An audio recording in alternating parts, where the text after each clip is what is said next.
Good morning again. Today's psalm for the day is Psalm number 10. Some suggest it's a continuation of Psalm 9, but others make a case for it being separate. Either way, I'm sure there's something for us here this morning. For example, have you ever asked, "Where is God?" Or, "What's God doing?" Maybe you've heard others question like that, but maybe you feel it's far too impolite to do so. Well, look at how this song begins. Why, Lord, do you stand far off? Why do you hide yourself in times of trouble? So it can't be wrong to ask questions like this when the need arises. And we can actually go reverently and ask God about it.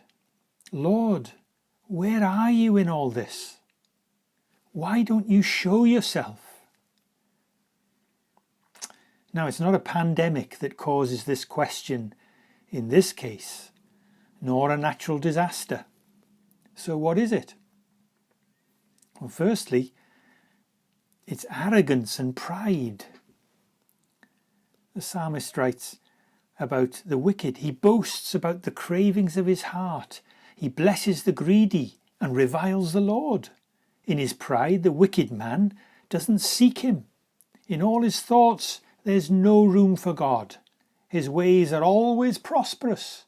Your laws are rejected by him. He sneers at all his enemies. He says to himself, "Nothing will ever shake me." He swears, "No one will ever do me harm."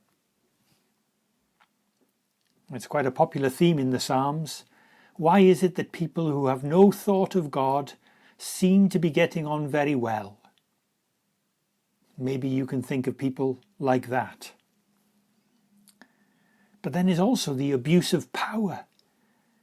He lies in wait to catch the helpless. He catches the helpless and drags them off in his net. His victims are crushed. They collapse. They fall under his strength. You see, these people have no fear of God. They enjoy crushing and oppressing the weak. And I'm sure there are Christians all over the world who could give us current examples of this.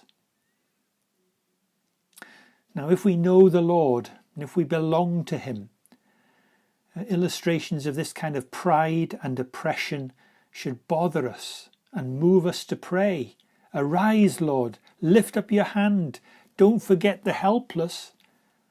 Break the arm of the wicked man. Call the evildoer to account for his wickedness. But it's interesting to think how God could answer a prayer like that.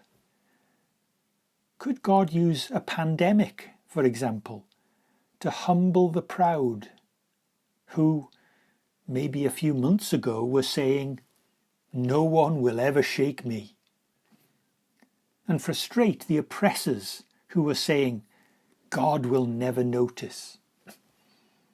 It's worth thinking about, isn't it? But then the song ends on a note of praise. You, Lord, hear the desire of the afflicted. You encourage them, and you listen to their cry, defending the fatherless and the oppressed. The character of the Lord our King shines out with such beauty and compassion. And these verses remind me of the words of Jesus in the Gospels. Do you remember where he says, "No one knows the Son except the Father, and no one knows the Father except the Son, and those he chooses to reveal to him." And he says, "Come to me, all you who are weary and burdened, and I will give you rest. Take my yoke upon you and learn from me, for I am gentle and humble in heart, and you will find rest for your souls." Yes, Jesus is gentle and humble in heart, the exact opposite of the wicked in this psalm. So we may ask, where are you, God? Well, perhaps we could begin today by praising God for revealing to us his true character in Jesus. And then we could pray that he would reveal himself again and again in this world. Arise and lift up his hand today for his own glory. Amen.